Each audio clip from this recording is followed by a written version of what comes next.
So আমরা কথা না বাড়ি আমরা সামনের দিকে এগিয়ে যাচ্ছি। আমরা আজকে আপনাদের জন্য একেবারে, যেহেতু আমাদের এনটিআরসি পরীক্ষাটা 49তম বিসিএস এর মতোই হয়ে যাচ্ছে এবং হতে যাচ্ছে অনেকটা, সেজন্য আমরা গড় বাঁধা ওই যে থিওরি একেবারে রচনা টাইপের আমরা কিছুই রাখিনি। আজকে যা পরীক্ষায় আসবে তাই আমরা আলোচনা করব। সো আমরা একসাথে যদি আমরা একটু পড়ি এবং আমরা যদি একটু মনে রাখার চেষ্টা করি, আশা করি ইনশাল্লাহ আপনাদের জন্য খুবই উপকার হবে। এবং আমরা যদি এই এমসিকিউ, আমরা আপনাদের জন্য ক্লাসের শেষে এমসিকিউ রেখেছি এবং শুরুতে কিছু কোটেশন আকারে কোয়েশ্চেন রেখেছি যাতে করে আমরা পড়ে মনে রাখতে পারি। আচ্ছা, যাই হোক, আমরা দেখি একটু ইন্ট্রোডাকশন টু সোশ্যাল ওয়েলফেয়ার। এই গ্রন্থটি কে রচনা করেছেন? আপনারা অবশ্যই জানেন, যারা সোশ্যাল ওয়ার্ক অথবা সমাজ কল্যাণ থেকে এসেছেন আপনাদের অবশ্যই জানা। শুধুমাত্র যারা সামাজিক বিজ্ঞান এবং সমাজ বিজ্ঞানের আছেন ওনাদের জন্য একটু নতুন হতে পারে বিষয়টি। ওকে, হ্যাঁ, ইন্ট্রোডাকশন টু সোশ্যাল ওয়েলফেয়ার এই গ্রন্থটি কে লিখেছেন?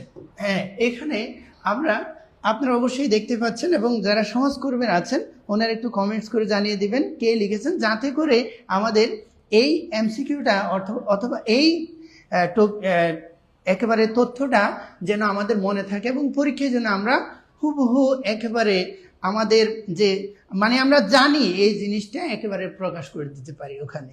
যাই হোক, হ্যাঁ, WA, হ্যাঁ, ফ্রেড ল্যান্টার অ্যান্ড RZFT। ওকে, যাই হোক, আমরা দ্বিতীয় নাম্বার কোটেশনে যাচ্ছি। এখানে হচ্ছে সমাজকর্মের সবচেয়ে গ্রহণযোগ্য সংজ্ঞা কে দিয়েছেন? সমাজকর্মের সবচেয়ে গ্রহণযোগ্য সংজ্ঞা একটু আগেই আমরা দেখেছি, ইন্ট্রোডাকশন টু সোশ্যাল ওয়েলফেয়ার কে লিখেছেন?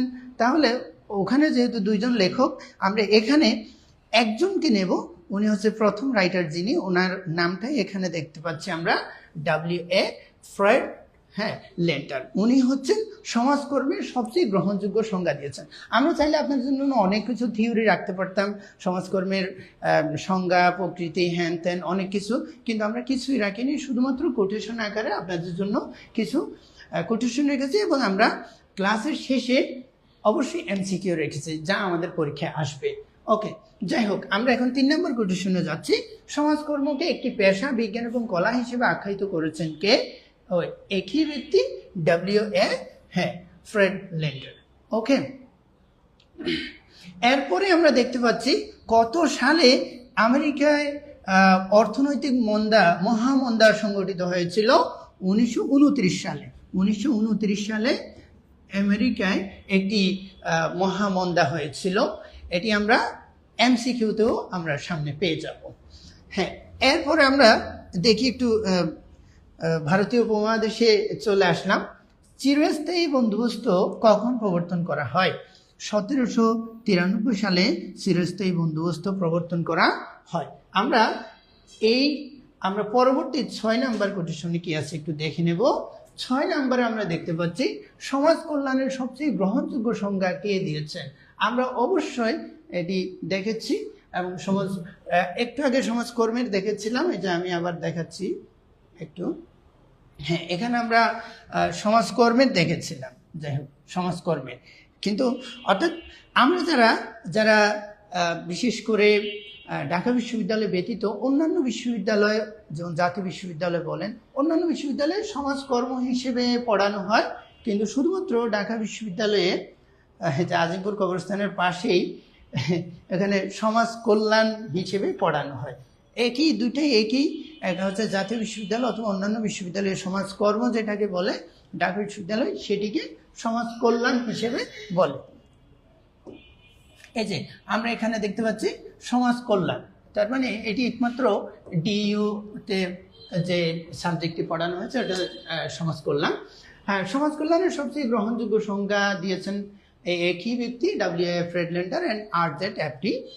এরপরে আমরা যে কোটেশনটি দেখতে পাচ্ছি এটি অত্যন্ত গুরুত্বপূর্ণ একটি কোটেশন, NASW, যে NASW। হ্যাঁ, এটি হচ্ছে এর পূর্ণরূপটা কি? এটি কিন্তু আপনারা যারা শুধুমাত্র যে অর্থাৎ সমাজ কল্যাণ অথবা সমাজকর্ম অথবা সামাজিক বিজ্ঞান থেকে আসছেন ওনাদের জন্য নয়, এটি কিন্তু আমরা জিকে অর্থাৎ সাধারণ জ্ঞানে কিন্তু এই কোয়েশনটা আমরা পেতে পারি, কারণ এটি একটি বৈশ্বিক ইস্যু। সো আমরা এটি একটু মনে রাখার চেষ্টা করব। এন দিয়ে হচ্ছে ন্যাশনাল, ন্যাশনাল অ্যাসোসিয়েশন, এ দিয়ে হচ্ছে অ্যাসোসিয়েশন, এটা লেখা আছে তবু আমি একটু লিখে দিচ্ছি যাতে করে আমাদের মনে রাখতে সুবিধা হয়। National association of social, association of social workers.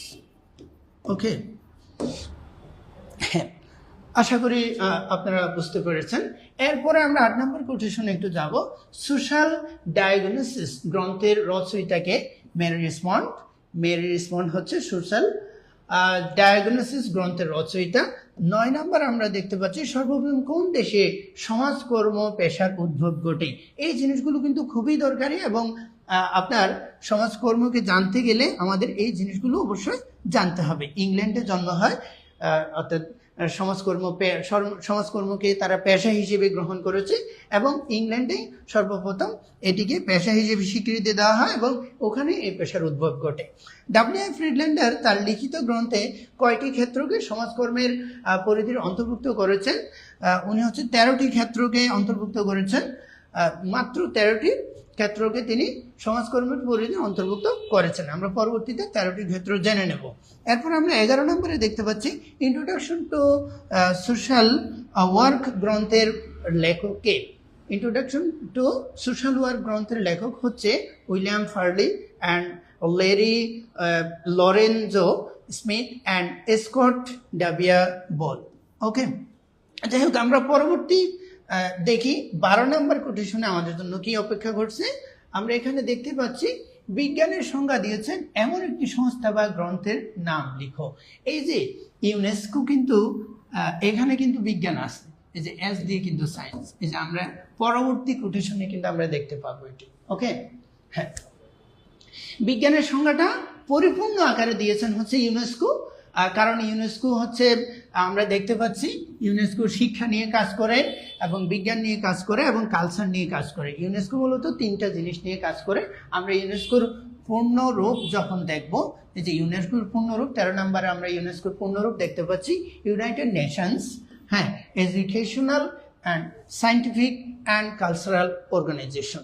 ওকে, আমরা একটু মনে রাখার চেষ্টা করব, কারণ এখানে এই ইউনেস্কো এর পূর্ণরূপ কিন্তু আগেও কয়েকটা পরীক্ষায় এসেছে, আপনারা হয়তো দেখেছেন, এবং একটু মনে রাখার চেষ্টা করব। এখানে ইউনাইটেড নেশনস আছে, এরপরে এডুকেশন নয়, শুধু এডুকেশনাল অ্যান্ড সায়েন্টিফিক আছে। কিন্তু অনেকেই মনে করতে পারেন এডুকেশনাল অ্যান্ড সায়েন্স হবে, আসলে নয়, এখানে সায়েন্টিফিক অ্যান্ড কালচারাল অর্গানাইজেশন। ওকে, যাই হোক, আমরা 14 নম্বর কোটেশনে একটু যাচ্ছি। ইউএনও এর পূর্ণরূপ হলো ইউনাইটেড নেশনস অর্গানাইজেশন। ওকে, ইউএনও আমরা সংক্ষেপে ইউএনও বলে থাকি। হ্যাঁ, আমরা 15 নম্বর কোটেশনে দেখি একটু কি আছে। বাংলাদেশের সমাজকর্ম পেশার উদ্ভব ঘটে কবে? অর্থাৎ আমরা কিন্তু দেখেছি এই সমাজকর্ম পেশা কোন দেশে প্রথম পেশা হিসেবে স্বীকৃতি দিয়েছে এবং কবে শুরু হয়েছে, কিন্তু এটিকে আমরা বৈশ্বিকভাবে চিন্তা করেছি। এখন একটু বাংলাদেশের প্রেক্ষিতে সমাজকর্মকে কবে তাহলে পেশা হিসেবে স্বীকৃতি দেওয়া হয়? 1953 সালে। 1953 সালে কিন্তু, হ্যাঁ, বাংলাদেশে কি করা হয়? সমাজকর্মকে পেশা হিসেবে স্বীকৃতি দেওয়া হয় এবং এই পেশার উদ্ভব ঘটে। আমরা দেখি একটু 16 নম্বর কোটেশনে সরকারিভাবে সক্ষম দরিদ্রদের ভিক্ষাবৃত্তি রোধকল্পে সর্বপ্রথম আইন প্রণয়ন করা হয় কবে? দেখি একটু 1349 সালে কিন্তু ইংল্যান্ডে আইন প্রণয়ন করা হয়। ওকে, আমরা একটু মনে রাখার চেষ্টা করব যা পড়ে যাচ্ছি, কারণ সামনে আপনাদের জন্য কিন্তু এমসিকিউ অপেক্ষা করছে। আমরা এখন দেখি 17 নম্বর কোটেশনে সরকারিভাবে, হ্যাঁ, এই যে সরকারিভাবে সক্ষম দরিদ্রদের ভিক্ষাবৃত্তি রোধকল্পে সর্বপ্রথম যে আইন প্রণয়ন করা হয়েছিল, এই আইনটির নাম কি আমি একটু লিখে দিচ্ছি। হ্যাঁ, STATU, হ্যাঁ, Statute of Laborers,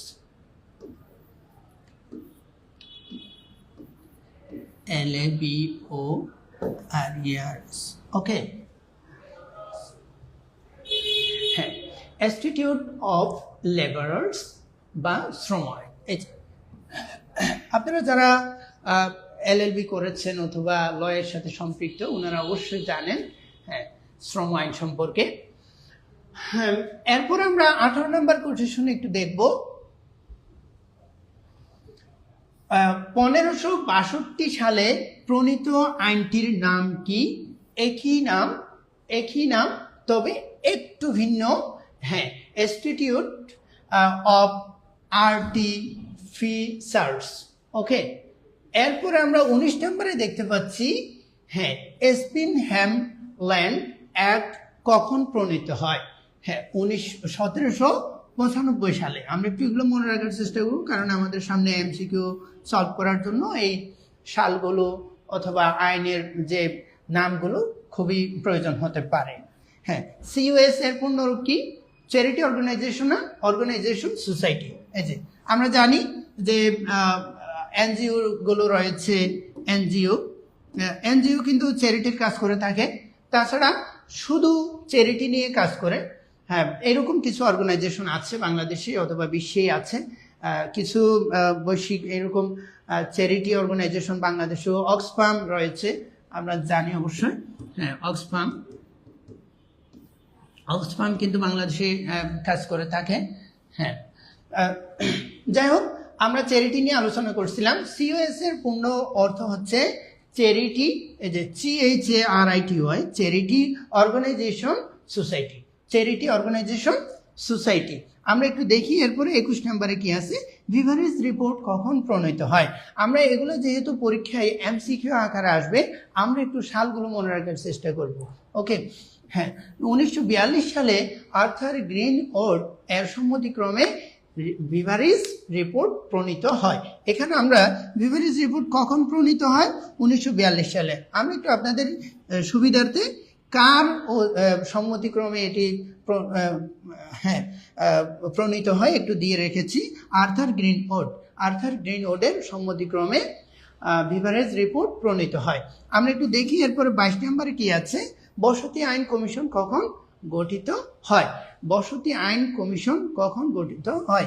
এই যে বঙ্গভঙ্গ যখন হয় আর কি, একেবারে 1905 সালে একেবারে মিলে গেছে, তখন কিন্তু বসতি আইন কমিশন গঠিত হয়।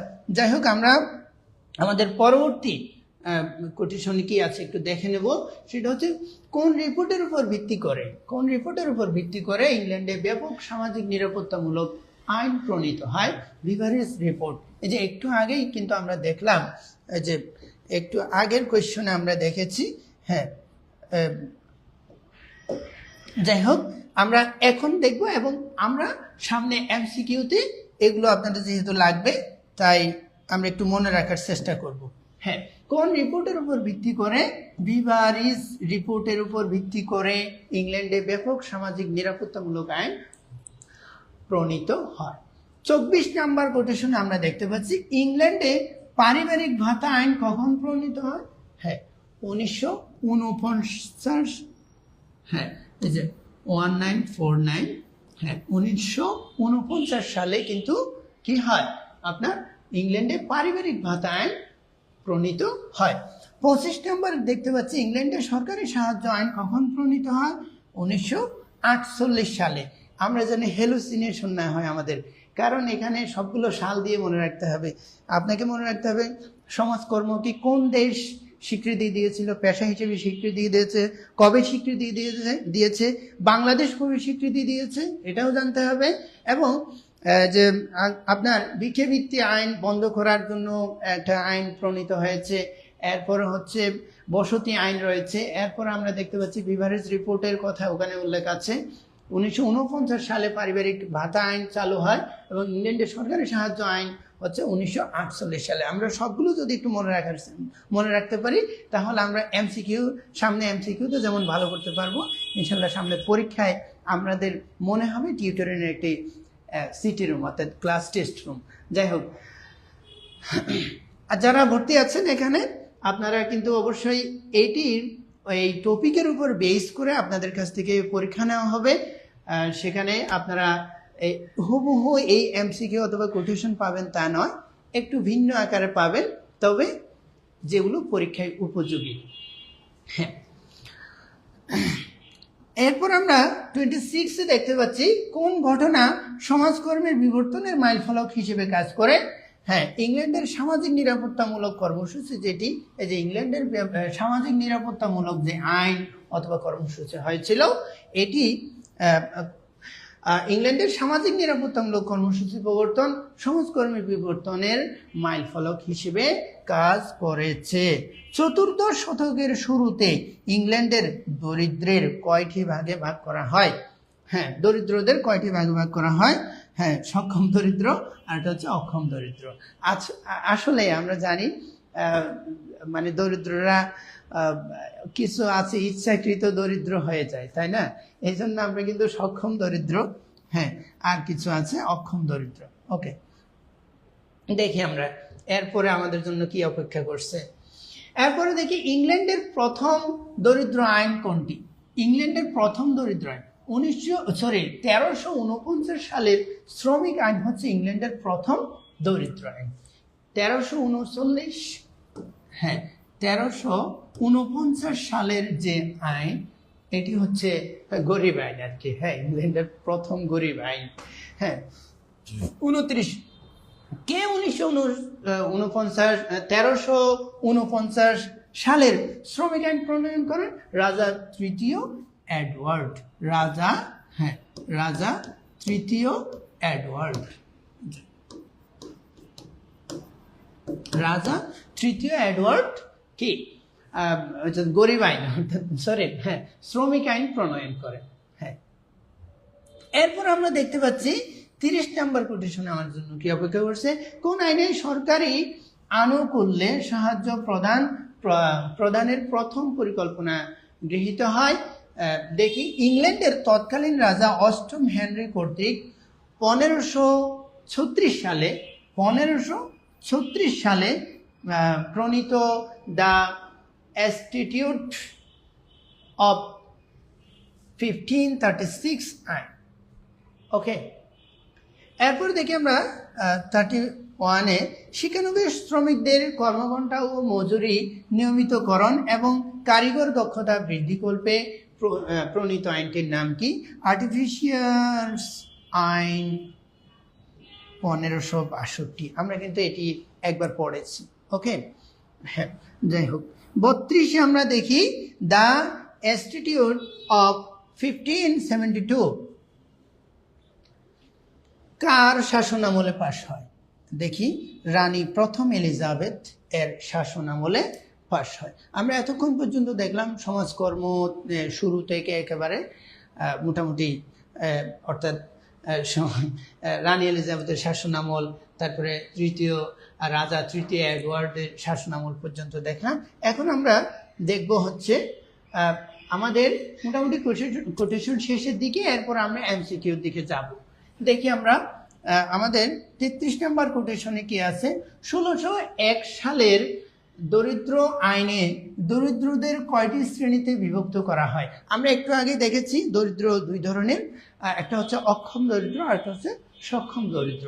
এখন দেখেন আবার 1601 সালের যে দরিদ্র আইন রয়েছে সেখানে দরিদ্রদের 3 ভাগে ভাগ করা হয়েছে। একটা হচ্ছে সক্ষম, একটা হচ্ছে অক্ষম, আর একটা হচ্ছে নির্ভরশীল। একটা হচ্ছে সক্ষম এবং অক্ষম এবং নির্ভরশীল। আমরা একটু দেখি আগে আমরা কিসের বেসিসে ভাগ করেছিলাম, আমরা একটু দেখি। এই যে, হ্যাঁ, যাতে একটু কম্পেয়ার করতে পারি। হ্যাঁ, এই যে দেখি, 14দশ শতকের শুরুতে ইংল্যান্ডের দরিদ্রদের কয়টি ভাগে ভাগ করা হয়? 14দশ শতকে মাত্র 2টি ভাগে ভাগ করা হয়েছিল। কিন্তু 1601 সালে যখন এসেছি আমরা, 1601 সালে যখন আসলাম, তখন আমরা দরিদ্র আইনের ভিত্তিতে দরিদ্রদের 3টে ভাগে ভাগ করা হচ্ছে। একটা হচ্ছে সক্ষম দরিদ্র, আরেকটা হচ্ছে অক্ষম দরিদ্র, আরেকটা হচ্ছে নির্ভরশীল দরিদ্র। ওকে, নির্ভরশীল বালক বালিকা যারা হচ্ছে তারা নিজে হয়তো এখনো কর্ম করার উপযোগী নয়, তারা অভিভাবকদের উপর নির্ভরশীল। এই জন্য যাই হোক আমরা মোটামুটি পার্থক্যটা বুঝলাম। ওকে, যেন আমরা কোয়েশ্চনে যদি পাই এখানেই হোক অথবা পরীক্ষার হলে হোক, যাতে করে আমরা অ্যান্সার করতে পারি। কত সালে শ্রমাগার আইন প্রণয়ন করা হয়? 1696 সালে হচ্ছে শ্রমাগার আইন প্রণয়ন করা হয়।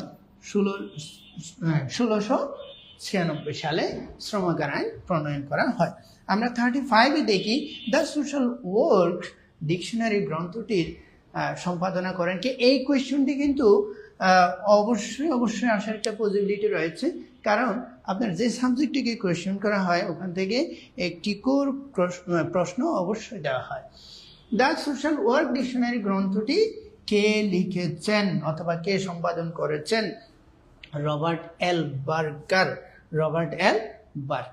আমরা এখন আর কোটেশনের সময় না দিয়ে আমরা একটু এমসিকিউ পর্যায়ে চলে যাব।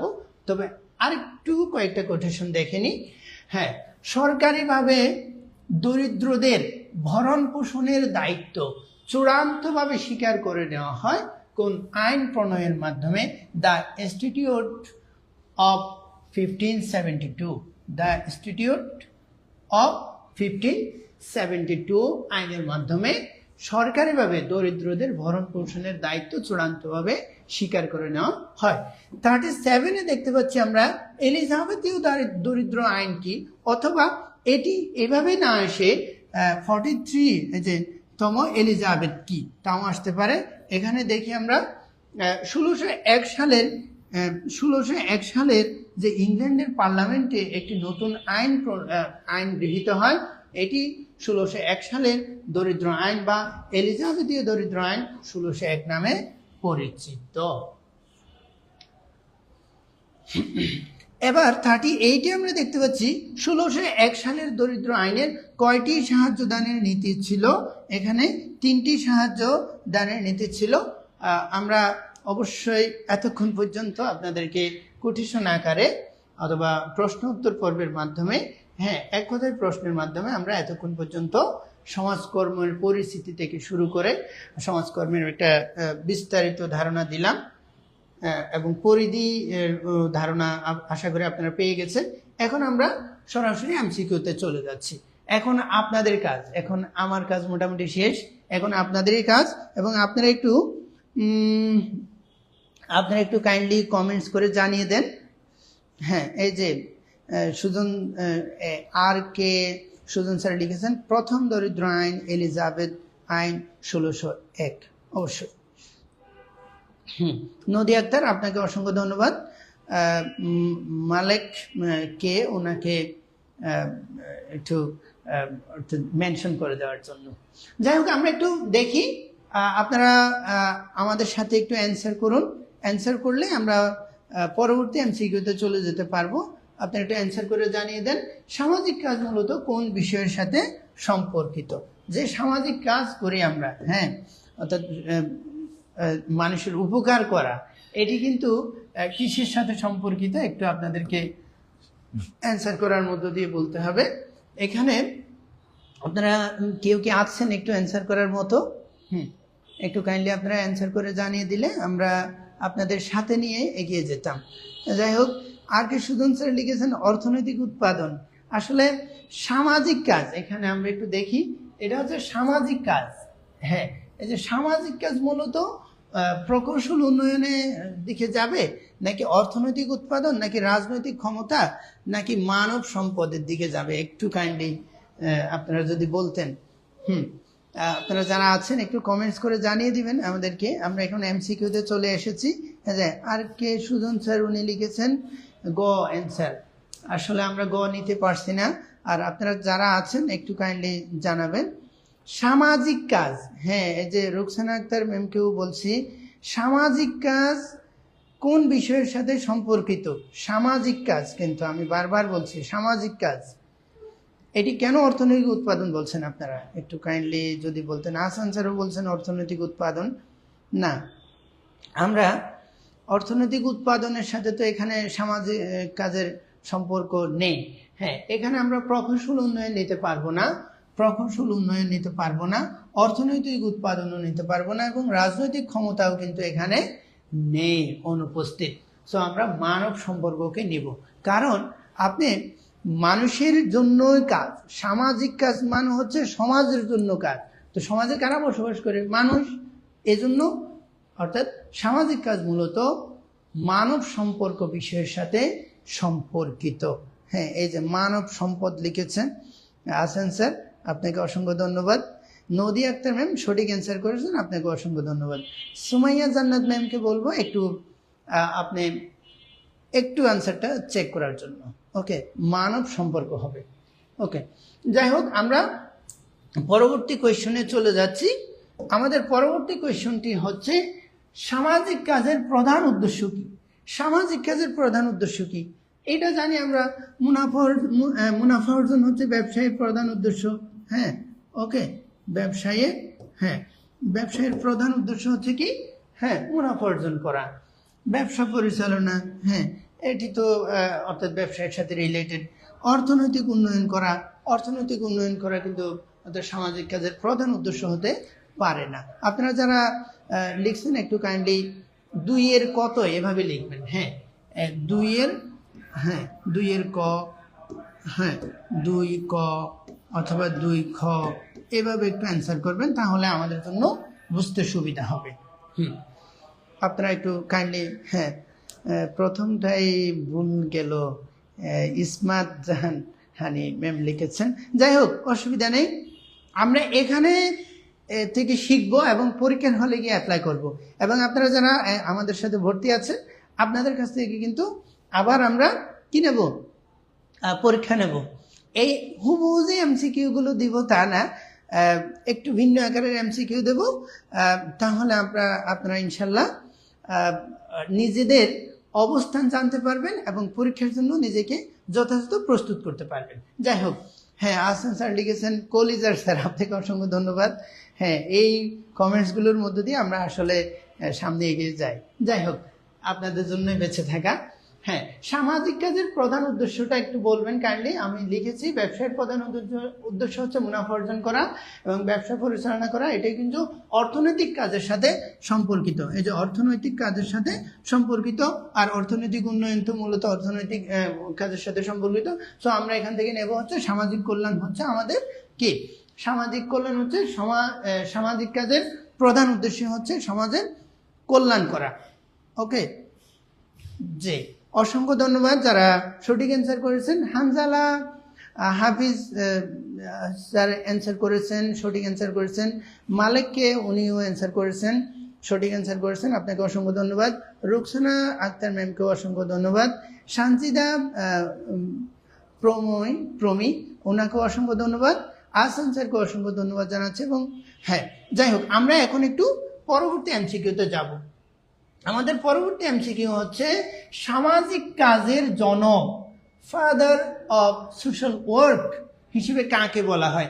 আমরা কিন্তু আপনাদেরকে এই এমসিকিউটা শুরুতে কিন্তু পড়িয়েছি, এরপরে এখানে দিয়েছি। যাই হোক, এগুলো নতুন কিছু নয়। ওকে, নতুন কিছুই নয়, একেবারে সহজ এবং জানা বিষয়। আমরা কিন্তু এতক্ষণ পর্যন্ত জানলাম এবং এখানে এসে অ্যাপ্লাই করতে যাচ্ছি। হ্যাঁ, একটু বলেন সামাজিক কাজের জনক, ফাদার অফ, অথবা এখানে আপনি বলতে পারেন সমাজকর্মের জনক। হ্যাঁ,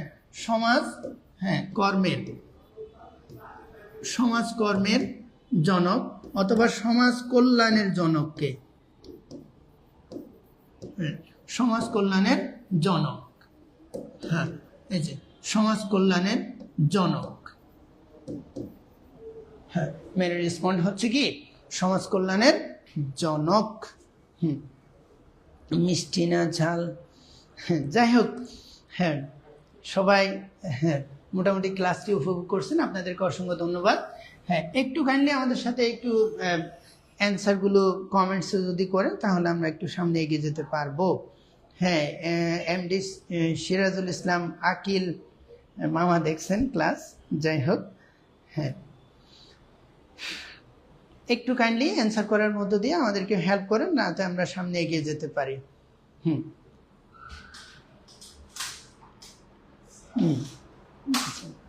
হুম একটু আমরা কিন্তু আপনাদেরকে আবারও শুরুর স্লাইডে গিয়ে আপনাদের একটু দেখাবো, কারণ অনেকের কনফিউশন কেন লাগছে একটু বুঝতেছি না।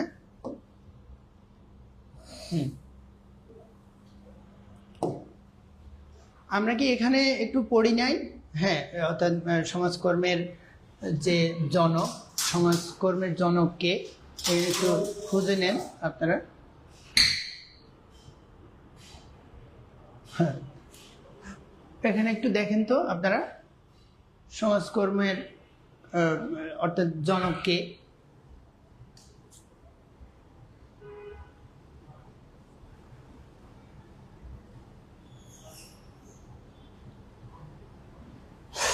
আপনারা কি দেখতে পাচ্ছেন? তাহলে ফাদার অফ সোশ্যাল ওয়েলফেয়ার অথবা সোশ্যাল ওয়ার্ক কে, এটি আমরা জানতে পারলাম। এরপরে আমরা যেটি দেখব সেটি হচ্ছে, হ্যাঁ, সামাজিক কাজের জনক কে? সামাজিক কাজের জনক কে? ও সরি,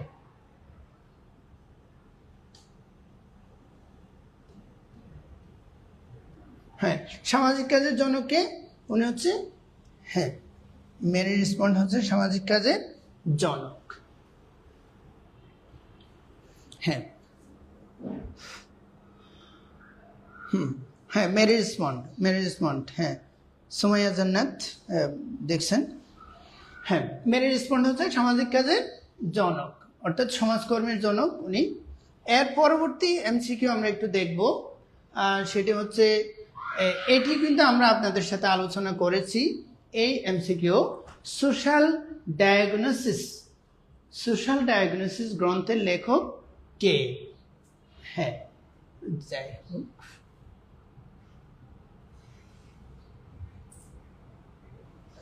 সোশ্যাল ডায়াগনোসিস গ্রন্থের লেখক কে? একটু সামনে যাচ্ছি।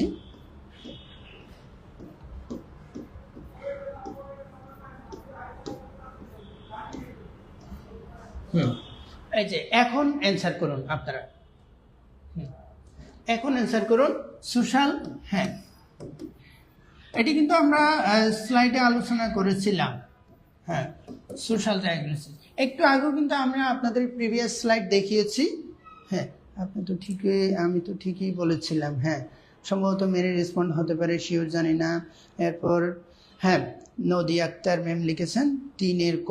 এবার একটু 4-এ আসুন কাইন্ডলি। হ্যাঁ, জি জি, আপনার হয়েছে। জি, 4-এর ক লিখেছেন। হ্যাঁ, সোশ্যাল ডায়াগনোসিস গ্রন্থের লেখক হচ্ছে মেরি রেসমন্ড। ওকে, আমরা পরবর্তী এমসিকিউতে চলে যাব, বেশিক্ষণ সময় নেব না। Case work. হ্যাঁ, এই যে কেস ওয়ার্ক, এটি কিন্তু একটু ক্রিটিক্যাল বিষয়। হ্যাঁ, আমরা কেস ওয়ার্ক অথবা কেস স্টাডি বলতে পারি। হ্যাঁ, কেস ওয়ার্ক আমরা কেস স্টাডিও বলতে পারি। হ্যাঁ, কেস স্টাডি যখন করা হয় মূলত এককভাবে নাকি দলীয়ভাবে, এখানে কিন্তু আপনাকে এই দুটা অপশন আমরা টোটালি বাদ দেব। শিল্প উন্নয়ন বাদ দেব, রাজনীতি বাদ দেব। অর্থাৎ আমরা দেখবো হচ্ছে কেস স্টাডি অথবা কেস ওয়ার্ক যখন করা হয়, একজনের ইন্ডিভিজুয়াল বেসিসে করা হয় নাকি কয়েকজনের বেসিসে করা হয়, এটি আপনাদেরকে একটু বাছাই করে নিতে হবে যে ইন্ডিভিজুয়াল বেসিসে নেবেন নাকি দলীয় বেসিসে নেবেন একটু।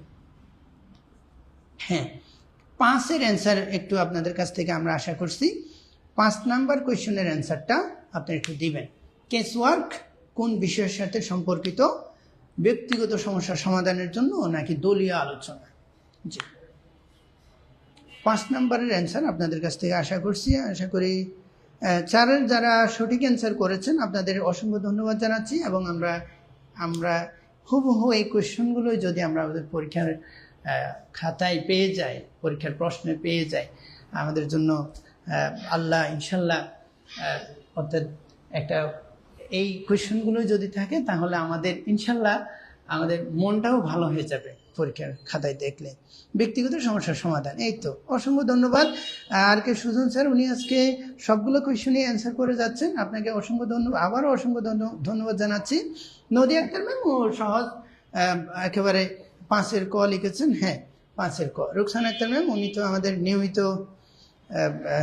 শিক্ষার্থী, হ্যাঁ রুকসানা আক্তার ম্যাম অসংখ্য ধন্যবাদ 5-এর ক অ্যান্সার করার জন্য। লিমা ম্যামও লিখেছেন 5-এর ক, হানজালা হাফিজ উনিও লিখেছেন 5-এর ক। হ্যাঁ, যারা 5-এর ক লিখেছেন আমরা কেস স্টাডি করব হচ্ছে ইন্ডিভিজুয়াল বেসিসে। কিসের বেসিসে? ইন্ডিভিজুয়াল বেসিসে আমরা কেস স্টাডি করব।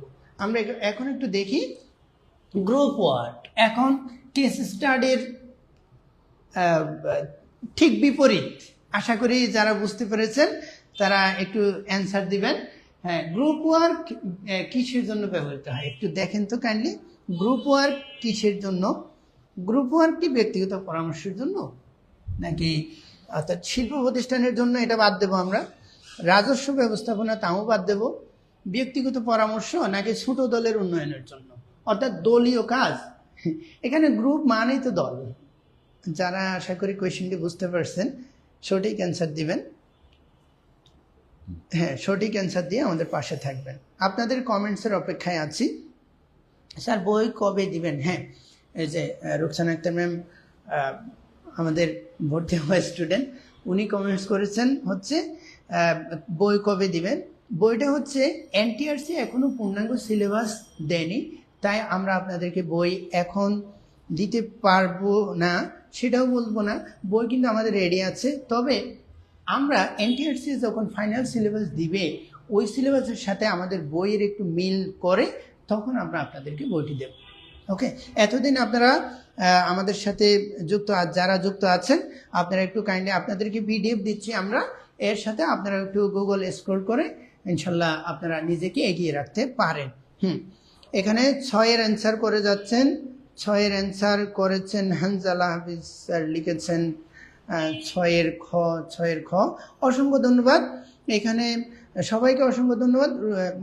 একটু হ্যাঁ, ও আচ্ছা, হ্যাঁ একটু কারেন্টে হয়তো বিভিন্ন জায়গায় সমস্যা করছে। নাসরিন ম্যাম লিখেছেন হ্যাঁ, গ্রুপ ওয়ার্ক হচ্ছে কি ছোট দলের উন্নয়নের জন্য। ছোট দলের উন্নয়নের জন্য। গ্রুপ মানে কিন্তু দল, গ্রুপ মানে কি দল। ওকে, যাই হোক আমরা পরবর্তী কোয়েশ্চনে চলে যাচ্ছি। Community organisation. কমিউনিটি অর্গানাইজেশন মূলত ব্যবহৃত হয় কোথায়? কমিউনিটি অর্থাৎ কারখানা উৎপাদনে আমরা কিন্তু বাদ দেব, জনসংখ্যা বৃদ্ধিতে বাদ দিতে পারি, রাজনীতিতেও বাদ দেব। কমিউনিটি উন্নয়নে কি কমিউনিটি অর্গানাইজেশন কি মূলত ব্যবহৃত হয়।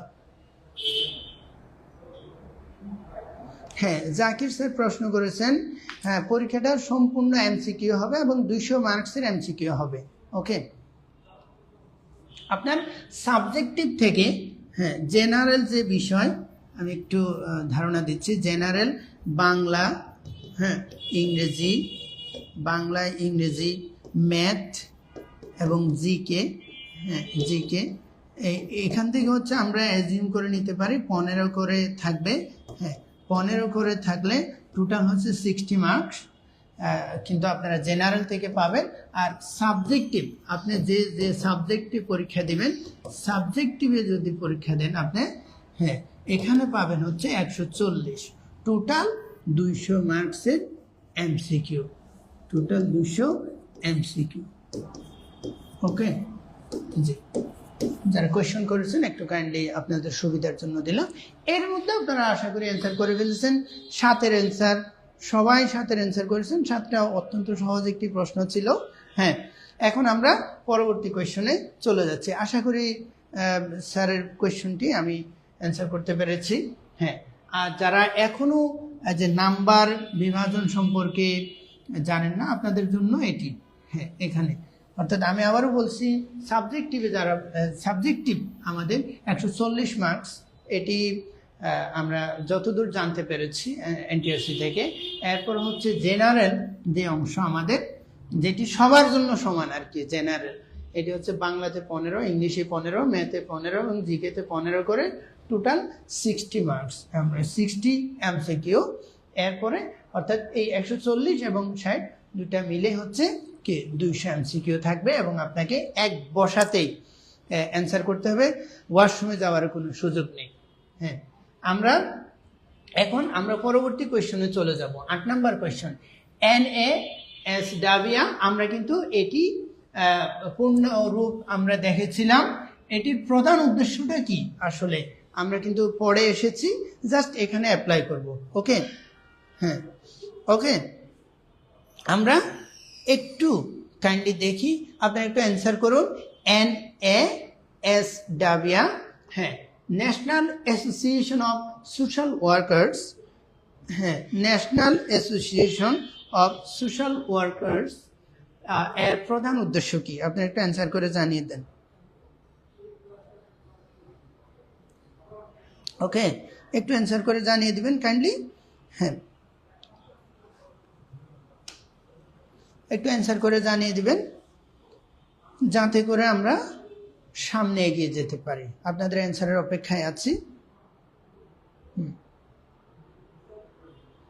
National association of social workers এর প্রধান উদ্দেশ্য কি? 8 নম্বর কোয়েশ্চনের অ্যান্সারটা আপনাদের কাছ থেকে আশা করছি আপনারা একটু কমেন্টসে জানিয়ে দিবেন। ওকে, হ্যাঁ, সামরিক সংগঠনের কাজ কিন্তু এখানে সোশ্যাল ওয়ার্কার্স বলছে, তাহলে আমরা সামরিক সংগঠনের সাথে এখানে কোনো সম্পর্ক পাচ্ছি না। রাজনৈতিক প্রচারণা ও সমাজকর্মের সাথে রিলেটেড না। ব্যবসায়িক সংগঠন এটি হচ্ছে অর্থনৈতিক কর্মকাণ্ডের সাথে যায়, তাহলে এটি হচ্ছে ওয়ার, একেবারে সামরিক। এরপরে হচ্ছে এটা হচ্ছে পলিটিক্যাল পাচ্ছি আমরা, এটা হচ্ছে ইকোনমিক্যাল। ওকে, তাহলে মূলত একটাই পাচ্ছি এখানে, সোশ্যাল। সোশ্যাল একটাই পাচ্ছি। ওকে, সোশ্যাল ওয়ার্কার্স। 8-এর খ। এই যে অসংখ্য ধন্যবাদ আপনাদেরকে সঠিক অ্যান্সারগুলো করার জন্য। হ্যাঁ, আমরা পরবর্তী কোয়েশ্চনে চলে যাচ্ছি। হ্যাঁ, পরবর্তী কোয়েশ্চনটি হচ্ছে আমাদের পরবর্তী যে প্রশ্ন সেটি হচ্ছে সামাজিক কাজ, কাজ একটি, অর্থাৎ সামাজিক কাজ কি? সামাজিক কাজ কি অস্থায়ী কাজ? এটি তো অবশ্যই বাদ দেবো আমরা। এবং এটি কি রাজনৈতিক দল কি সামাজিক কাজ করে থাকে? অবশ্যই করে, কিন্তু এটি কি এক কথায় আমরা কি বলবো, এটা কি একটা শখের জিনিস নাকি হচ্ছে পেশা হিসেবে নিয়েছে এটি, অর্থাৎ পেশা হিসেবে স্বীকৃতি দিয়েছে? এটি একটু আপনাদের কাছ থেকে জানতে চাচ্ছি। একটা দেন। 9-এর অ্যান্সার আপনাদের কাছ থেকে আশা করছি। 9-এর অ্যান্সার করে আমরা 9-এর অ্যান্সারটা দ্রুত একটু আপনারা কমেন্টসে জানিয়ে দেন। আপনাদের আমাদের কমিউনিকেশনের একটাই মাধ্যম, সেটা হচ্ছে কমেন্টস বক্স। আছেন স্যার, ইনশাল্লাহ হয়েছে, খুশি হয়েছেন। আপনাদের জন্য একটু আমি আজকেই ঘোষণা দিচ্ছি, সহজ কোয়েশ্চেন কিন্তু এখানে রাখা হয়েছে, কিন্তু পরীক্ষা যখন নেব, আগামীকাল আপনাদের পরীক্ষা হবে, এই পরীক্ষায় কিন্তু এত সহজ প্রশ্ন রাখবো না, বলে দিলাম আমি। এত সহজ প্রশ্ন রাখবো না, একটু কঠিন প্রশ্ন করা হবে। এবং এখানে যে 20টি প্রশ্ন আপনাদের অ্যান্সার করছেন, এখান থেকে একটা প্রশ্নও দেব না, সোজা কথা বলে দিলাম। হ্যাঁ, এবং এটা আপনাদের জন্য উপকার, কারণ আমরা এখানে যে কোয়েশ্চেনগুলো পড়বো, এই কোয়েশ্চেনগুলো কেন আমরা আপনাদের আবার পরীক্ষায় নেব? তাহলে অর্থাৎ এখানে 20টা প্রশ্ন পড়েছেন, আমরা আবার নতুন 20টা প্রশ্ন নেব, পরীক্ষা নেব, যাতে করে আপনারা 40টা প্রশ্ন সম্পর্কে সম্যক একটা ধারণা পান। ওকে, যাই হোক, 9-এর অ্যান্সার অনেকেই করে ফেলেছেন। আহসান স্যার করেছেন, জাকির স্যার করেছেন, রুকসানা আক্তার ম্যাম করেছেন, নদী আক্তার ম্যাম করেছেন, আর কে সুজন স্যার করেছেন। আপনাদের অসংখ্য ধন্যবাদ সঠিক অ্যান্সার করার জন্য। সামাজিক কাজ হচ্ছে একটি পেশা, এবং বাংলাদেশ এটিকে কবে পেশা হিসেবে স্বীকৃতি দেয়? 1953 সালে। এবং আমরা জানি ইংল্যান্ড মূলত স্বীকৃতি দিয়েছিল মেবি 1929 সালে। ওকে, যাই হোক, আমরা ইংল্যান্ড কিন্তু অর্থাৎ সামাজিক কাজকে একটি পেশা হিসেবে প্রথম স্বীকৃতি দেয়। আমরা সাথে এই ইনফরমেশনটা একটু জেনে রাখলাম। এখন আপনারা 10 নম্বর কোয়েশ্চনের একটু অ্যান্সার করবেন কমেন্টস বক্সে। Bangladesh IFSW international federation of social workers এর সদস্য হয় কখন, কত সালে সদস্য হয়, একটু কাইন্ডলি বলেন। হ্যাঁ, আমাদের অপশনটা একটু করে, একটা অপশন এখানে, হ্যাঁ হ্যাঁ, একটু কাইন্ডলি আপনারা অ্যান্সার করে দেন। যাতে করে আমরা সামনে এগিয়ে যেতে পারি। প্রথমটি হচ্ছে 1972 সালে হয় নাকি 1977 হয় নাকি 1982 নাকি 1992? হ্যাঁ, আসেন স্যারকে অসংখ্য ধন্যবাদ জানাচ্ছি।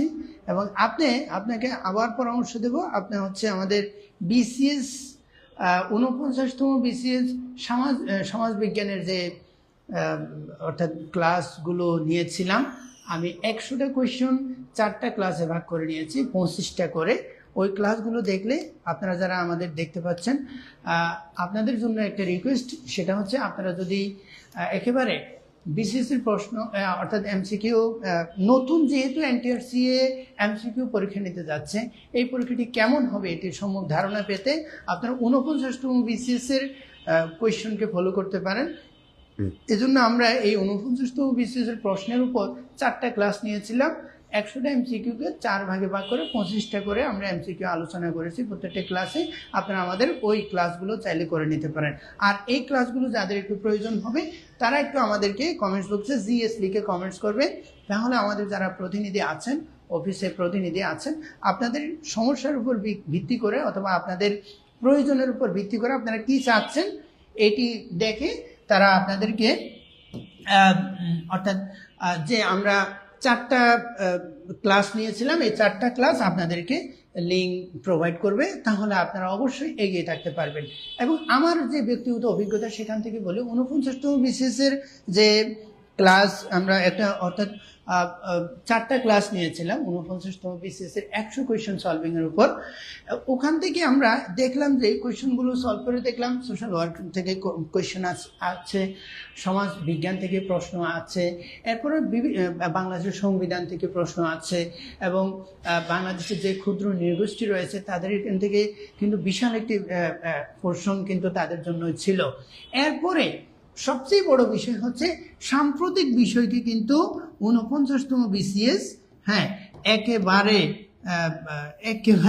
আদমশুমারি থেকে শুরু করে কিন্তু কিছুই বাদ দেয়নি। সো আমরাও কিছুই বাদ দেব না। আমরা ইনশাল্লাহ যারা আমাদের সাথে আছেন, আপনারাও কিন্তু আমাদের সাথে ইনশাল্লাহ এই সাম্প্রতিক ক্লাস, এবং আমরা খুব দ্রুত আগামী ক্লাসটি হয়তো আমরা সাম্প্রতিক বিষয়ের উপর নেব, এবং এটি হতে এখানে আদমশুমারি থেকে শুরু করে একেবারে অর্থাৎ ফাইন্যান্সিয়াল, নন ফাইন্যান্সিয়াল ইস্যুগুলো থাকবে, বাজেট থাকবে। আমরা বাজেটের উপর ক্লাস নেব, কারণ আমাদের হয়তো বাজেটের পরপরই হয়তো এনটিআরসি পরীক্ষা নিতে পারে, এজন্য কিন্তু বাজেট সম্পর্কে প্রশ্ন অবশ্যই আসবে।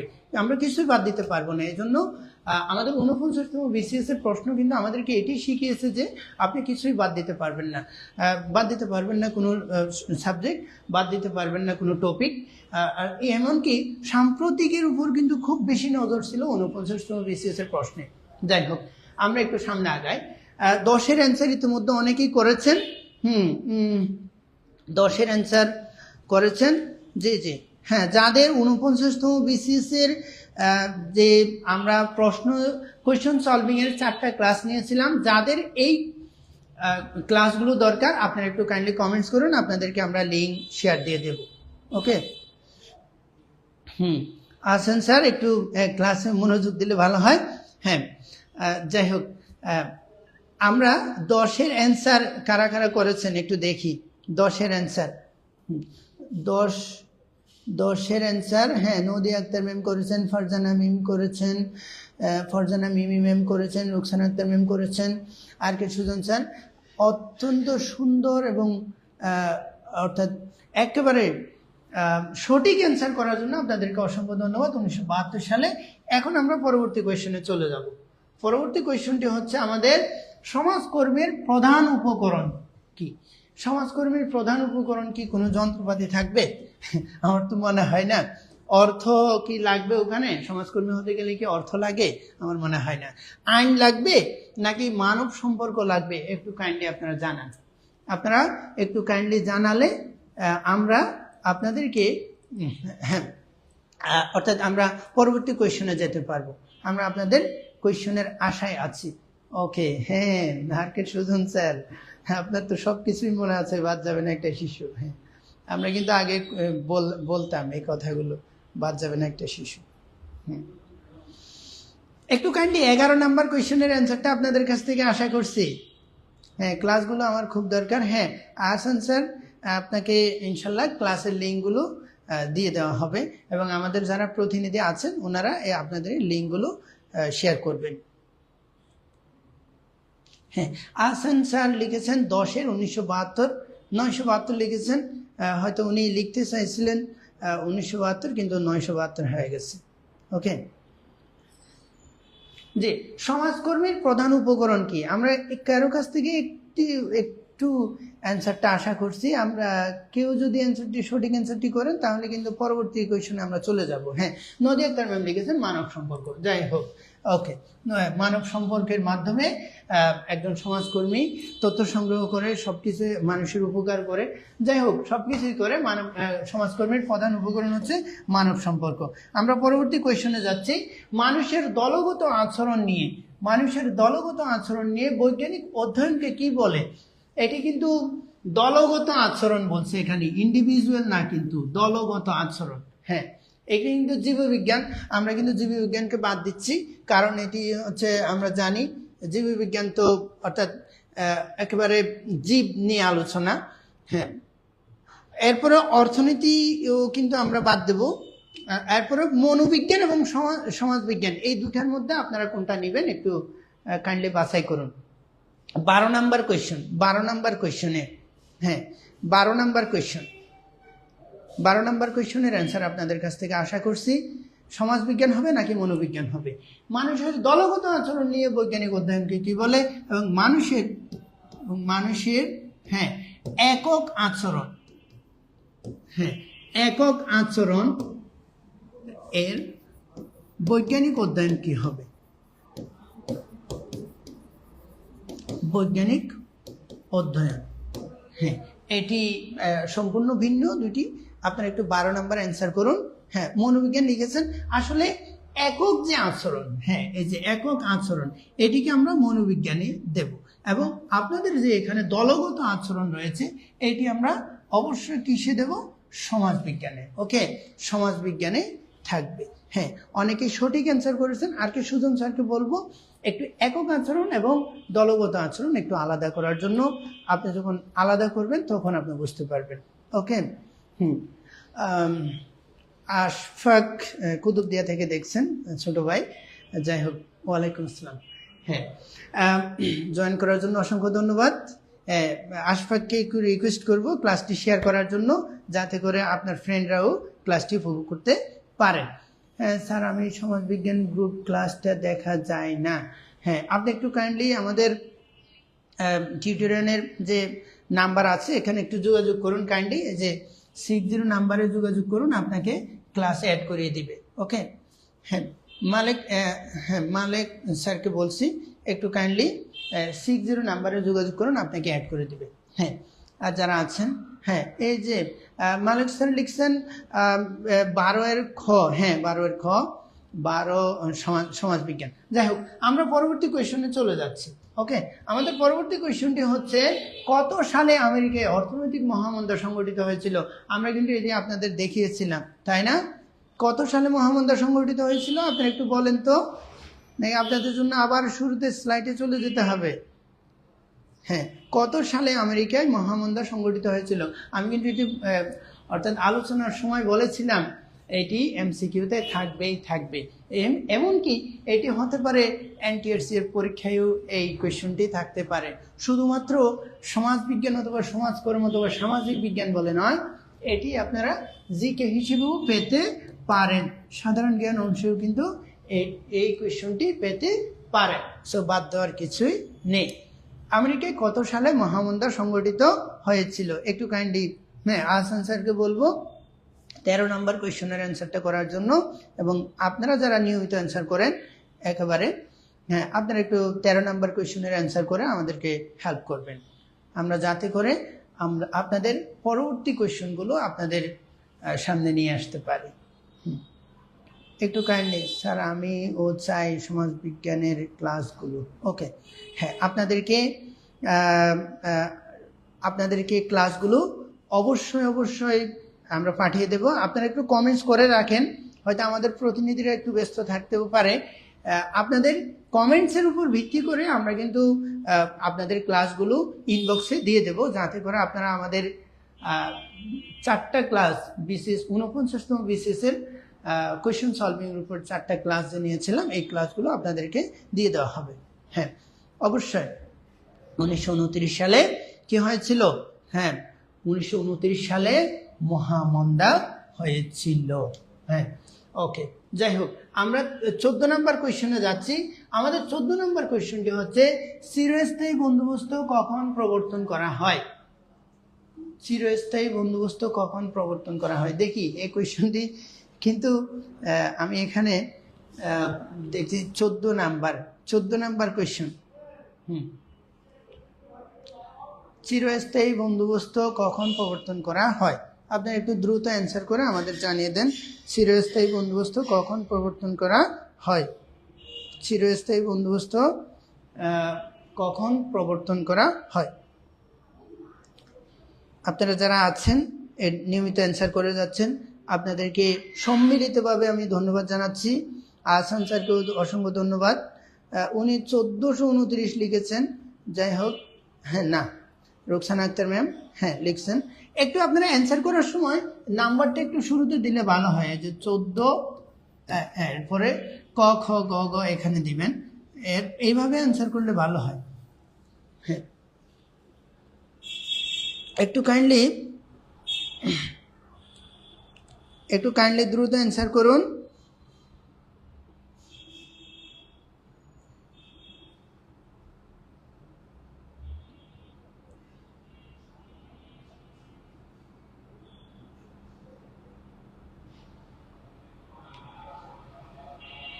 হ্যাঁ, চিরস্থায়ী বন্দোবস্ত আইন কখন প্রবর্তন করা হয়?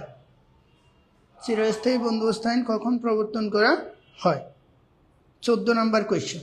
ওকে, 14 নম্বর কোয়েশ্চেন।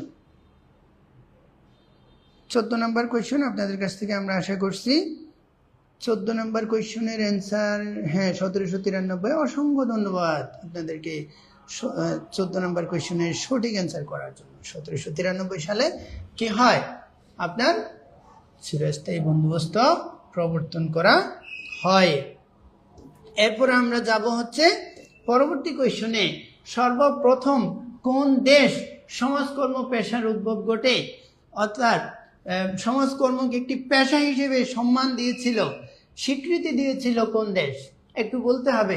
জার্মানি, নাকি ইংল্যান্ড, নাকি আমেরিকা, নাকি বাংলাদেশ? বাংলাদেশ তো দিয়েছে 1953, এই যে আমি লিখে দিচ্ছি 1953। আর হ্যাঁ, ইংল্যান্ড দিয়েছে কবে? একটু কাইন্ডলি আপনারা বলুন। জার্মানিও আমরা আলোচনা করিনি, আমেরিকাও আলোচনার মধ্যে ছিল না। সো আপনারা শুধুমাত্র এইটি, হ্যাঁ নাকি, অর্থাৎ এই সালটি যদি আপনার মনে থাকে তাহলে কিন্তু আপনি অ্যান্সারটি করতে পারেন দ্রুত। 15 নাম্বার, আমরা সালের উপর ভিত্তি করে, সালের উপর ভিত্তি করে আমরা কিন্তু অ্যান্সারটা নেব। কারণ বাংলাদেশও স্বীকৃতি দিয়েছে, অর্থাৎ পেশা হিসেবে স্বীকৃতি দিয়েছে, অর্থাৎ 1953 সালে। ইংল্যান্ড স্বীকৃতি দিয়েছে কত সালে? এটার উপর বেস করে হবে কোন দেশ সর্বপ্রথম, কোন দেশ, হ্যাঁ সর্বপ্রথম। তাহলে বাংলাদেশ তো সর্বপ্রথম হতে পারে নাই, কারণ বাংলাদেশ সর্বপ্রথম কি এটিকে পেশা হিসেবে স্বীকৃতি দেয় নাই। সর্বপ্রথম স্বীকৃতি দিয়েছে ইংল্যান্ড কত সালে? অর্থাৎ আমরা একটু মনে রাখার চেষ্টা করব। হ্যাঁ, একজন কোয়েশ্চেন করেছিলেন সপ্তাহে কয়টা ক্লাস হয়? সপ্তাহে 2টা ক্লাস হয় আমাদের, সোম এবং বৃহস্পতি, এই 2 দিন আমাদের ক্লাস হয়। বিকেল 4টায় আমাদের ক্লাসগুলো হয়ে থাকে। এই যে ইংল্যান্ডে কত সালে, আপনারা একটু কাইন্ডলি কমেন্টস করে আমাদের একটু হেল্প করবেন দেখি। হ্যাঁ, আমেরিকাতেও প্রসারিত হয়, ইংল্যান্ডে উদ্ভব হয়। ওকে, একটু কাইন্ডলি কত সালটা লিখে আমাদের একটু হেল্প করেন তো দেখি, কার কার মনে আছে। ইংল্যান্ডে, অর্থাৎ ইংল্যান্ড কত সালে এটিকে সমাজকর্মকে পেশা হিসেবে স্বীকৃতি দিয়েছিল? যাই হোক, আপনারা একটু অ্যান্সার করুন, কাইন্ডলি অ্যান্সার করলে আমরা বুঝতে পারবো আপনারা আমাদের লেকচারে আপনারা মনোযোগ দিচ্ছেন।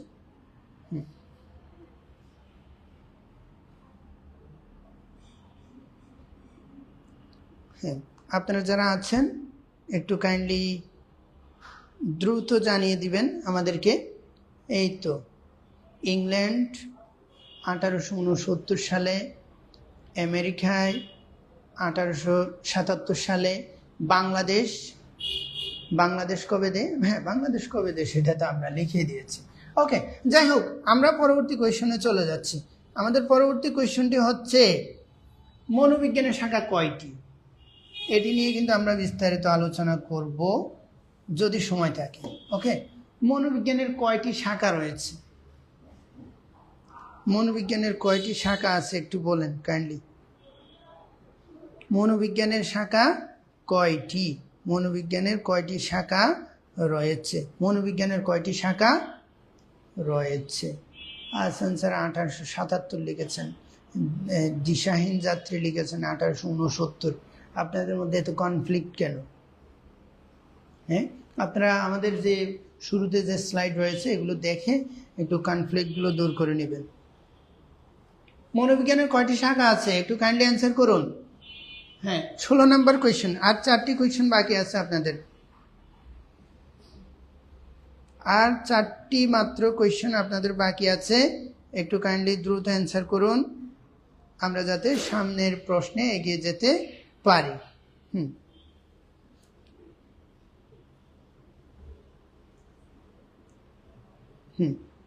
স্যার 16 নম্বর জানি না।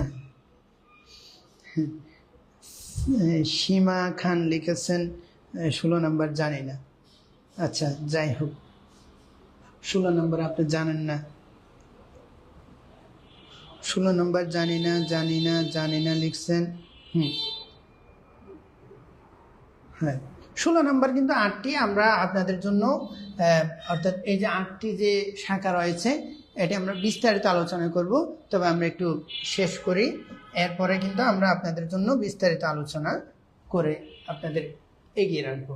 দেখি, বাংলাদেশে সামাজিক কাজের শিক্ষা শুরু হয় কোথা থেকে একটু বলেন তো কাইন্ডলি। অর্থাৎ সমাজ কল্যাণের উদ্ভব হয়, অর্থাৎ সমাজ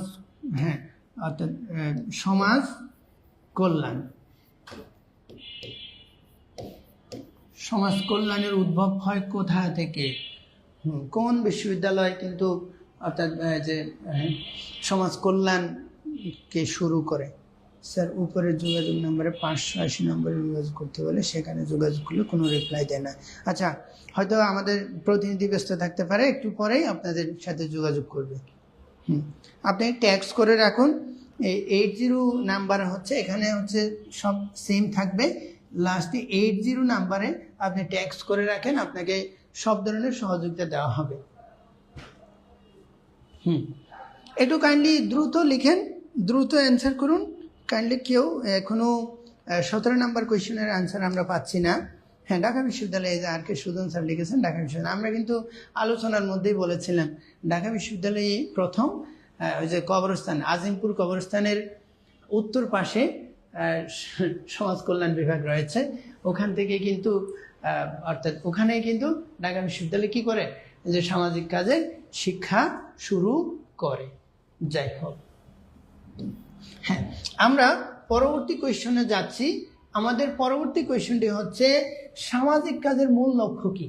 সামাজিক কাজের মূল লক্ষ্য সমাজে ভারসাম্য সম্প্রীতি সৃষ্টি করা অথবা রক্ষা করা, অর্থনৈতিক উন্নয়ন করা, রাজনৈতিক প্রভাব বিস্তার করা, নাকি ব্যবসা সম্প্রসারণ করা?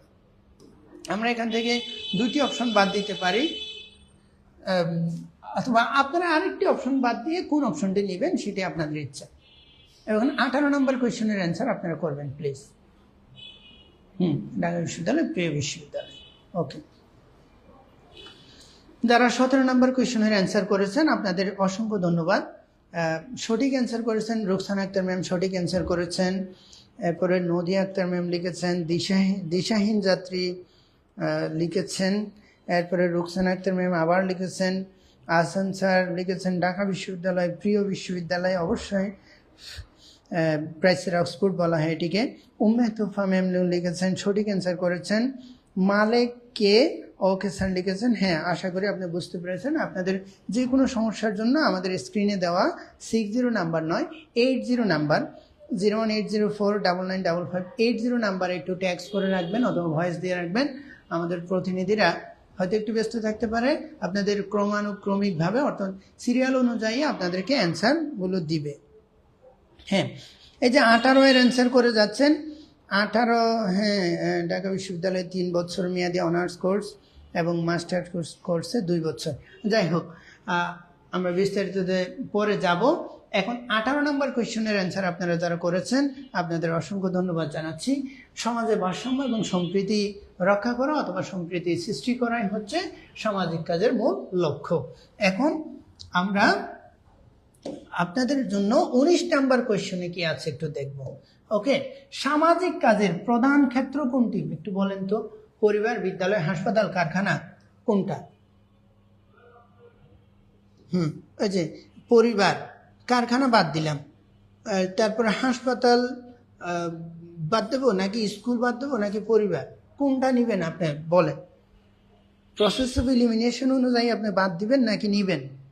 19 নাম্বার কোয়েশনের একটু অ্যান্সার আপনারা দ্রুত করবেন। সামাজিক কাজের প্রধান ক্ষেত্র কোনটি? 19 নাম্বার। ও সরি, এখানে হ্যাঁ, অর্থাৎ 9 কোনটি? কোনটি 9 বলছে? এই যে 9। তাহলে আপনি অর্থাৎ এখানে পরিবারও কিন্তু সামাজিক কাজের প্রধান হিসেবে কাজ করে, বিদ্যালয়েও কাজ করে, হাসপাতাল, এই যে কারখানা, উৎপাদন। হ্যাঁ, দেখি আপনারা কোন অপশনটি বাছাই করে নেন দেখি। হ্যাঁ, এই কোয়েশ্চনটি একটু ট্রিকি কোয়েশ্চন, একটু বোঝার বিষয় আছে। যারা অ্যান্সার করছেন তাদেরকে বলবো একটু পড়ার জন্য। সামাজিক কাজের প্রধান ক্ষেত্র 9 কোনটি? কোনটি 9 অ্যান্সার করতে হবে আপনাকে। অর্থাৎ পরিবার হচ্ছে সামাজিক কাজের প্রধান ক্ষেত্র, বিদ্যালয় কিন্তু সামাজিক কাজের প্রধান ক্ষেত্র, হাসপাতাল তো আরো বেশি। হ্যাঁ, সেক্ষেত্রে 9 কোনটি? কারখানা। এই যে সঠিক অ্যান্সার করেছেন আর কে সুজন স্যারকে অসংখ্য ধন্যবাদ জানাচ্ছি, উনি কোয়েশ্চনটি ধরতে পেরেছেন। এবং এইরকম ট্রিকি কোয়েশ্চন কিন্তু আপনাদের পরীক্ষায় অ্যান্সার করতে হবে। সো এখান থেকে আমরা শিক্ষা নেব। ওকে, কারখানা, উৎপাদন। ওকে, যাই হোক, এই যে কারখানা, উৎপাদন হচ্ছে কে সামাজিক কাজের প্রধান ক্ষেত্র, 9 হচ্ছে কারখানা। আমি আবার বলছি, এটি যারা কনফিউশনে আছেন, সামাজিক কাজের প্রধান ক্ষেত্র পরিবার, সামাজিক কাজের প্রধান ক্ষেত্র বিদ্যালয়, সামাজিক কাজের প্রধান ক্ষেত্র হাসপাতাল। ওকে, পরিবার, বিদ্যালয়, হাসপাতাল, এই তিনটা কিন্তু সামাজিক কাজের ক্ষেত্রের বাইরে নয়। সো এখানে বাইরে কে? সামাজিক কাজের প্রধান ক্ষেত্র 9 কোনটি? কারখানা, উৎপাদন। দেখি আমরা পরবর্তী সর্বশেষ প্রশ্ন আমরা নেব এখন। সমাজকর্মীর নৈতিক দায়িত্ব। অর্থাৎ ক্লাস শেষে পিডিএফ দিয়ে থাকি এবং একটা দিন আপনাদের একটু সময় দিই পিডিএফটা পড়ার জন্য। ক্লাসের ঠিক পরবর্তী দিন আমরা 20 মার্কসের একটি ক্লাস টেস্ট নিয়ে থাকি এবং ইতিমধ্যে আমাদের যতগুলা ক্লাস হয়েছে, হ্যাঁ, আপনারা ততটা পিডিএফ পেয়েছেন এবং ততটা সিটিতে অংশগ্রহণ করেছেন। স্যার, আমি 2টার সময় উঠে পড়লে থাকলে চোখ উল্টাপাল্টা দেখবেন। আচ্ছা, যাই হোক, 20-এর ক অ্যান্সার করেছেন। 20-এর ক 20-এর ক অ্যান্সার করেছেন। হ্যাঁ,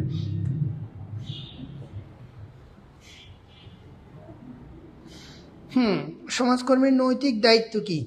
সমাজকর্মীর নৈতিক দায়িত্ব হচ্ছে ক্লায়েন্টের গোপনীয়তা রক্ষা করে। আর কে সুজন স্যার লিখেছেন, হ্যাঁ, মালিক স্যারও লিখেছেন। 20-এর ক।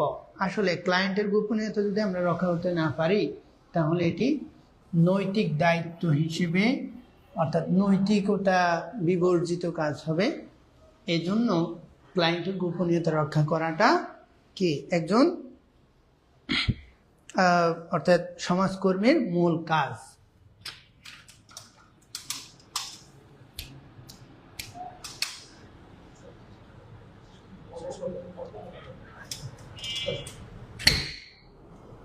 ওকে, যাই হোক, হ্যাঁ, সমাজকর্মীর মূল কাজ হচ্ছে কি করা?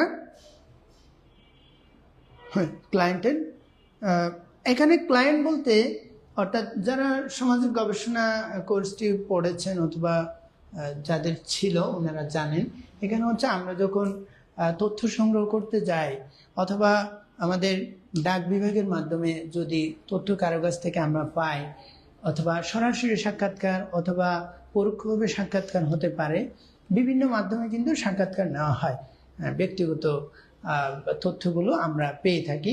সেক্ষেত্রে আমরা এগুলো গবেষণার ক্ষেত্রে ব্যবহার করা হয়, কিন্তু এক্ষেত্রে অবশ্যই ক্লায়েন্টের গোপনীয়তা রক্ষা করতে হবে। কারণ একজন সমাজকর্মী চাইলে, সমাজকর্মীর মৌলিক দায়িত্ব হচ্ছে ক্লায়েন্টের গোপনীয়তা রক্ষা করা। ওকে, ব্যক্তিকে বারবার আশ্বাস দিতে হবে তার গোপনীয়তা রক্ষা করা, তাহলে অবশ্যই এই যে সমস্যাগ্রস্ত ব্যক্তিকে ক্লায়েন্ট বলা হয়। হ্যাঁ, এই তো। যাই হোক, আপনারা অবশ্যই সব কিছুই জানেন। এখানে হচ্ছে আমরা একটু নলেজ শেয়ারিংয়ের জন্য আসি মূলত। এখানে শেখানো নয়, এখানে হচ্ছে মূলত আমরা একটু নলেজ শেয়ারিং করা।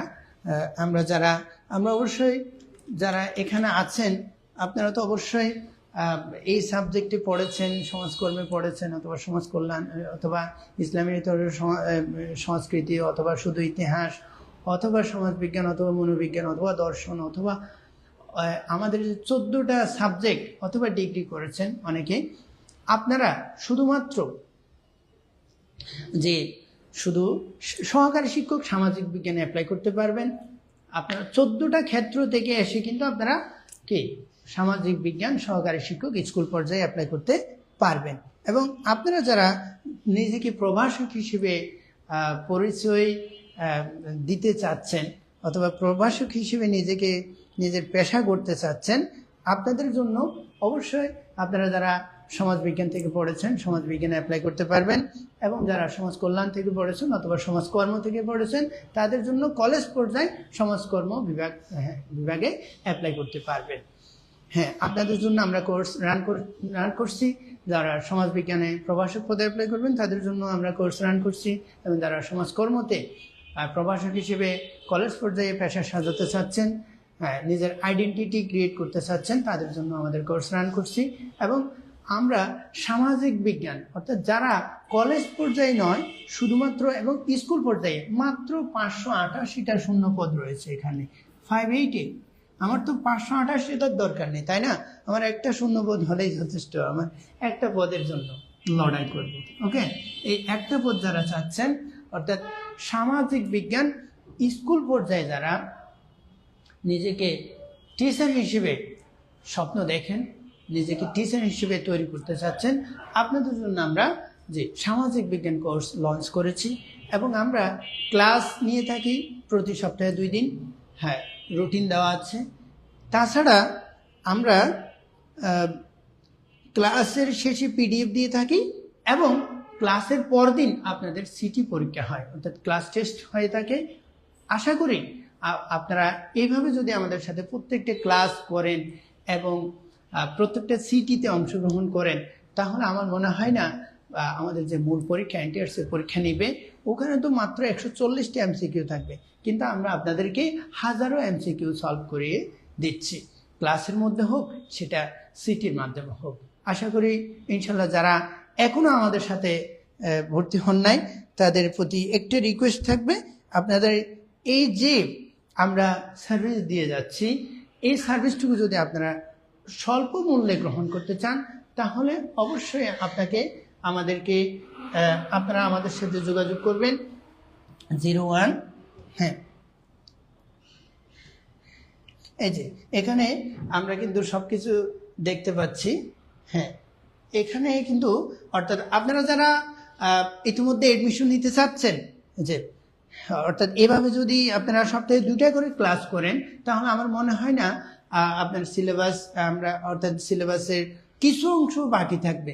আশা করি সিলেবাস আমরা কভার হবে, এবং আমরা এনটিআরসি যখন পূর্ণাঙ্গ সিলেবাস দিবে তখন আমাদের ক্লাস পরিধি আরও বাড়ানো হবে, এবং আমরা আরও অতিরিক্ত ক্লাস আপনাদেরকে দিতে বাধ্য থাকব। এবং আপনারা যারা ভর্তি হতে চাচ্ছেন, একটু কাইন্ডলি আপনারা আমাদেরকে এই নাম্বারে এই যে স্ক্রিনে দেওয়া 60 নাম্বারে SMS করবেন, অথবা 60 নাম্বারে ডায়াল করবেন, তাহলে আপনাদেরকে খুব দ্রুত সময়ে আমাদের প্রতিনিধিরা আপনাদের ভর্তি করিয়ে নেবে। এবং এর সাথে আমরা কিন্তু একটি সাবজেক্টিভ হাইলাইটস দিয়ে দেব, যেটির মাধ্যমে আপনি নিজেকে এগিয়ে রাখবেন।